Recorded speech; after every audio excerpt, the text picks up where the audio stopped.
आज का अखबार। नमस्कार, लेट्स माइक में आपका स्वागत है। आज का अखबार के साथ मैं राखी जैन। यहाँ हम देश दुनिया के सबसे बड़े और विश्वसनीय अखबारों से चुनते हैं वो रिपोर्ट्स जो सिर्फ खबर नहीं, आपकी समझ और सोच को गहराई देती हैं। द न्यूयॉर्क टाइम्स से प्रकाशित संपादकीय में भविष्य की जंग कैसी दिखेगी और इससे जुड़ी खतरनाक हकीकत कितनी तेजी से सामने आ रही है, इसी पर गंभीर चेतावनी दी गई है।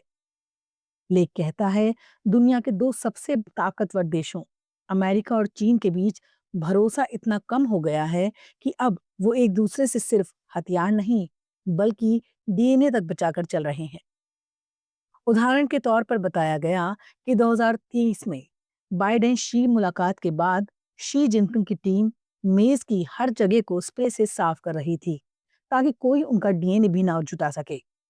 ये घटना बताती है कि तकनीक अब उस स्तर पर पहुंच गई है जहां एक व्यक्ति को निशाना बनाने वाली बीमारी भी सोची जा सकती है। लेख आगे समझाता है कि हम ऐसे दौर में हैं जहां युद्ध सिर्फ टैंकों या तोपों से नहीं बल्कि एआई, साइबर हथियारों, क्वांटम कंप्यूटिंग और बायोटेक से लड़ा जाएगा। ड्रोन के झुंड खुद लक्ष्य चुन सकते हैं। एआई युद्ध के मैदान की तस्वीरें पढ़कर तुरंत हमला सुझा सकता है। और बायोलॉजी अब ऐसी बीमारी बनाने लायक हो रही है जो खास नस्ल या समूह को निशाना बनाए। अमेरिका कुछ क्षेत्रों में आगे है, लेकिन चीन और रूस तेजी से कदम बढ़ा रहे हैं।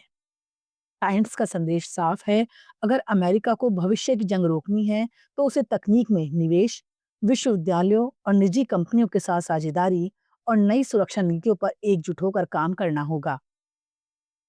संपादकीय ये भी कहता है कि एआई से चलने वाले हथियारों की रेस खतरनाक है। जो हथियार गलत लक्ष्य पहचान सकते हैं, वो नागरिकों को मार सकते हैं, जैसा मध्य पूर्व में कई जगह देखा गया है। बायोटेक का खतरा और बड़ा है। एमआईटी के छात्रों ने सिर्फ 1 घंटे में एआई से महामारी फैलाने वाले वायरस की डिजाइन निकलवा ली। ऐसे में जरूरत है कि सिर्फ हथियार न बनाया जाए, बल्कि दुनिया मिलकर नियंत्रण के नियम भी तय करे। टाइम्स मांग करता है कि 2026 तक स्वचालित हथियारों पर वैश्विक संधि बने, बायो हथियारों के नियम अपडेट हों और एआई चिप्स पर कड़ा एक्सपोर्ट कंट्रोल लगाया जाए। अंत में संपादकीय का सार यही है, भविष्य का युद्ध कई गुना तेज, अदृश्य और एआई चालित होगा। इसलिए अमेरिका को एक साथ दो काम करने होंगे, इन नई तकनीकों में अग्रणी बने रहना और दुनिया को ऐसे हथियारों के नियंत्रण के लिए नेतृत्व देना। वरना जैसा लेख चेतावनी देता है, युद्ध की रफ्तार जल्द ही इंसानी नियंत्रण से बाहर हो जाएगी। Let's mic. आज का अखबार। द गार्जियन में प्रकाशित लेख में जूली पोजेटी ये समझाने की कोशिश करती हैं कि आज की दुनिया में जब कई देशों में सत्तावादी प्रवृत्तियां बढ़ रही हैं, महिलाओं के खिलाफ ऑनलाइन नफरत एक हथियार की तरह इस्तेमाल की जा रही है।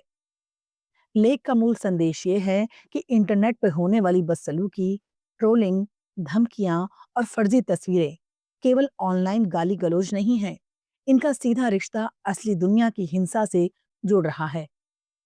लेखक बताती हैं कि सत्ता प्रिय नेतृत्व सबसे ज्यादा उन्हीं महिलाओं को निशाना बनाता है जो सच बोलती हैं, पत्रकार, मानवाधिकार कार्यकर्ता, राजनेता या सामाजिक आंदोलन कर चलाने वाली महिलाएं। इसका मकसद महिलाओं को चुप कराना, लोकतांत्रिक बहस से बाहर धकेलना और सच कहने वालों पर अविश्वास पैदा करना है, ताकि सत्ता का नियंत्रण बिना सवाल चलता रहे। लेखक अपने शोध के आधार पर बताती हैं कि संयुक्त राष्ट्र की नई रिपोर्ट से पता चलता है कि ऑनलाइन हिंसा और ऑफलाइन मामलों के बीच खतरनाक रिश्ता बन चुका है। 119 देशों की महिला पत्रकारों और कार्यकर्ताओं से बात करने पर पता चला कि ऑनलाइन धमकियों से असली जिंदगी में हमले 2 गुने से भी ज्यादा बढ़ गए हैं। 5 साल पहले तक जहां हर 5 में से एक महिला को ऑनलाइन ट्रोलिंग के बाद जमीनी हमले का सामना करना पड़ता था, अब यह आंकड़ा 42% तक पहुंच गया है। कई महिला पत्रकारों को स्वॉटिंग, पीछा करने, घर पर हमलों या बच्चों के सामने अपमानित करने जैसी घटनाओं का सामना करना पड़ा है। इसमें नई तकनीक, खासकर जनरेटिव एआई ने और आग लगा दी है।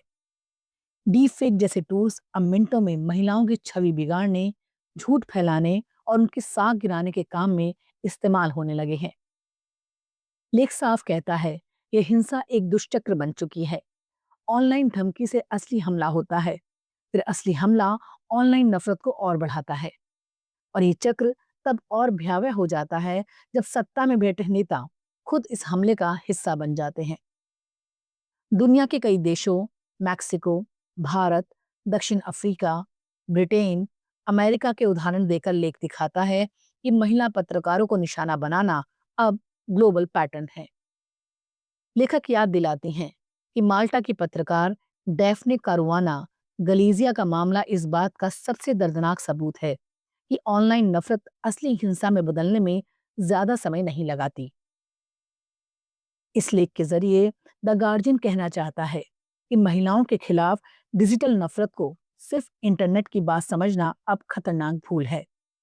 ये लोकतंत्र को कमजोर करने का सुनियोजित औजार बन चुका है, और अगर समाज, टेक कंपनियां और सरकारें इसे गंभीरता से नहीं लेंगी तो सच बोलने वाली महिलाओं को सार्वजनिक जीवन से धकेला जाता रहेगा, कभी ऑनलाइन तो कभी सड़कों पर।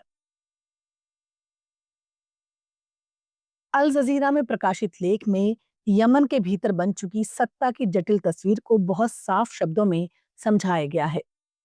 लेख कहता है, देश लगभग एक दशक से युद्ध में उलझा हुआ है और हालत ये हो चुकी है कि यमन एक नहीं बल्कि कई अलग अलग ताकतों में बंट गया है। इनमें सबसे ताजा और बड़ा दावा दक्षिण अलगाववादी समूह सदर्न ट्रांजिशनल काउंसिल का है, जिसने कहा है कि उसने दक्षिण के 8 गवर्नर्स पर नियंत्रण जमा लिया है। इसमें अदन जैसे अहम बंदरगाह शहर भी शामिल हैं। लेखक बताता है, ये सिर्फ सैन्य नियंत्रण का दावा नहीं है, बल्कि दक्षिण में सत्ता संतुलन पूरी तरह बदल जाने का संकेत है। एसटीसी का असली मकसद पुराने साउदर्न स्टेट को वापस लाना है, यानी उत्तर और दक्षिण यमन के 1990 से पहले वाले विभाजित दौर की वापसी। कई बार सरकार के साथ साझेदारी करने के बावजूद एसटीसी अलग पहचान और खुद के नियंत्रण वाली राजनीति चाहता है। दूसरी ओर अंतर्राष्ट्रीय स्तर पर मान्यता प्राप्त प्रेसिडेंशियल लीडरशिप काउंसिल अभी मारिब और तेज जैसी सीमित इलाकों तक सिमट चुका है। ये परिषद 2022 में बनाई गई थी ताकि यमन की राजनीति को स्थिर किया जा सके और शांति की प्रक्रिया आगे बढ़ सके। लेकिन लेख बताता है, अंदरूनी खींचतान और आपसी अविश्वास के कारण पीएलसी खुद कमजोर पड़ चुका है। ये विडंबना भी लेख में उभरती है कि एसटीसी भी इसी परिषद का हिस्सा है, लेकिन जमीन पर अपने हिसाब से सत्ता चला रहा है। इन सब के बीच असली तस्वीर को सबसे ज्यादा बदलने वाली ताकत है हूती आंदोलन, जिसने उत्तर और उत्तर पश्चिम के 5 से ज्यादा प्रांतों और राजधानी सना पर मजबूती से कब्जा कर रखा है।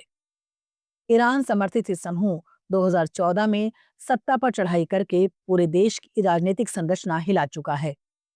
लेख याद दिलाता है, हूतियों के कब्जे के बाद यमन का मानवीय संकट दुनिया के सबसे खराब मानवीय संकटों में बदल गया। हूतियों ने पिछले वर्षों में सऊदी गठबंधन की बमबारी और दबाव का सामना किया, और अब वो अपनी गतिविधियां सीमा पार तक बढ़ा रहे हैं, जैसे इजराइल से जुड़े जहाजों को निशाना बनाना या मिसाइल हमले करना। लेख चेतावनी देता है, अगर यमन में स्थायी समाधान नहीं निकला तो ये संघर्ष क्षेत्रीय स्थिरता और वैश्विक समुद्री रास्तों दोनों के लिए खतरा बन जाएगा। आज का अखबार में फिलहाल इतना ही। देखते रहिए, सुनते रहिए लेट्स माइक। नमस्कार। आप सुन रहे थे let's mic more than radio. Follow कीजिए हमें हमारे सोशल मीडिया प्लेटफॉर्म्स पर। It's time for news. It's time for more than radio. Presenting the first radio news app, Let's Mic. Let's Mic, a news-based app on your phone where you get to watch and listen news, talk shows, interviews, radio show podcasts. On Let's Mic, you get all relevant information of TV, print, radio, podcast, and digital. Let's Mic talks about every segment of life.